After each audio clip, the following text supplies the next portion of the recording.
फिर एक सवाल ऐसा है कि हम ईश्वर की पवित्रता से सीख क्या सकते हैं, क्या सीख सकते हैं?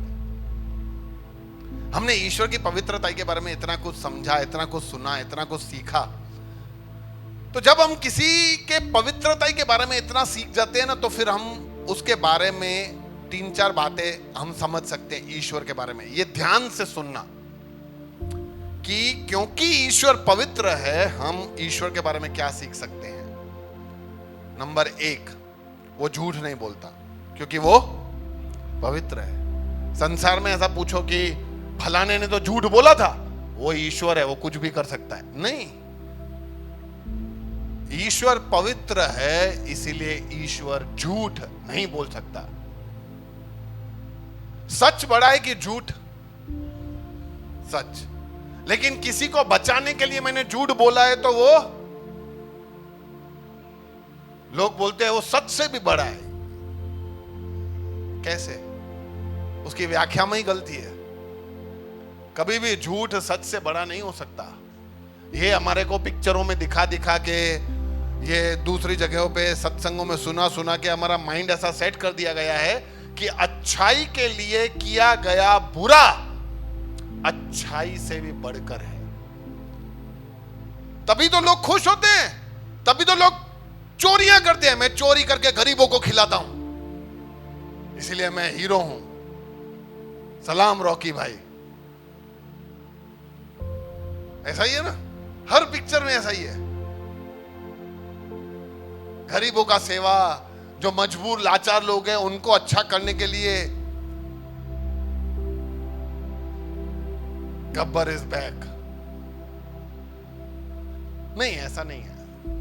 प्रभु कहता है, प्रभु का शिक्षा ऐसा है कि अगर तुम्हारा मंजिल सही है ना, तुम्हारा मंजिल सही है, तो मंजिल तक पहुंचने का रास्ता भी सही होना चाहिए। रास्ता कोई भी हो, आड़ा टेढ़ा हो, नहीं चलेगा, रास्ता भी सही चाहिए। इसलिए ईश्वर झूठ नहीं बोल सकता क्योंकि वो पवित्र है। पहला शमूएल में ऐसा लिखा है कि यहोवा इज़राइल का परमेश्वर है, वो शाश्वत है, वो न झूठ बोलता है न अपना मन बदलता है, वो मनुष्य की तरह नहीं है जो अपने इरादे बदल दे। दूसरा ये है कि ईश्वर व्यभिचार नहीं करता। वाओ, व्यभिचार, छेड़खानी नहीं करता, न किसी स्त्री के साथ न किसी पुरुष के साथ। यह व्यभिचार है। प्रभु का वचन तो ऐसा कहता है कि वो व्यक्ति जो खाली अपने मन में विचार करता है वो व्यभिचार कर चुका है। लेकिन क्योंकि ईश्वर पवित्र है, वो व्यभिचार नहीं कर सकता। वो पक्षपात नहीं करता। पक्षपात, ये तो सबसे बड़ा है। आज कोई व्यक्ति क्रिश्चियन कैसे है, या कोई व्यक्ति हिंदू कैसे है, कोई व्यक्ति मुसलमान कैसे है, कोई व्यक्ति जैन कैसे है, क्योंकि सबने अपने अपने ईश्वर बना के रखे हैं और उनका ईश्वर उनका ही मदद करेगा। लेकिन सारे संसार को बनाने वाला खुदा है एक। ऊपर से ईश्वर हिंदू आत्मा, मुसलमान आत्मा करके नहीं भेजता। ईश्वर इंसान बनाता है। आज कोई भी व्यक्ति हिंदू मुसलमान कैसे बनता है? हम बनाते हैं, हम क्रिश्चियन बनाते हैं, उसको हिंदू बनाते हैं, मुसलमान। अरे हम इंसान बनावे यार। क्योंकि इसीलिए हमारे समझ में भी ऐसा है, जैसे सिंधियों को सिंधियों के प्रति अपने आप थोड़ा प्रेम है। नहीं, कहीं पे भी जाओ, बाहर जाओ कहीं घूमने, वहां सिंधी मिले, अरे सिंधी यार। कोई बड़ी जगह पे नौकरी के लिए तुम जाओ, वहां सिंधी हो, भाव ध्यान रख रहे हो, हाँ साहब। पक्षपात आ जाता है क्योंकि हमने देखा है कि हमारे साथ भी पक्षपात होता है। मेरा ईश्वर है खाली, तुम्हारा नहीं है। बचपन में ऐसे पता है, हम ऐसे जोक सुनते थे, मेरा ईश्वर गटर में हाथ नहीं डालेगा। तो ऐसे सब तरीके से हम समझें कि ईश्वर पक्षपात नहीं करता। ईश्वर के लिए सारे बच्चे बराबर है।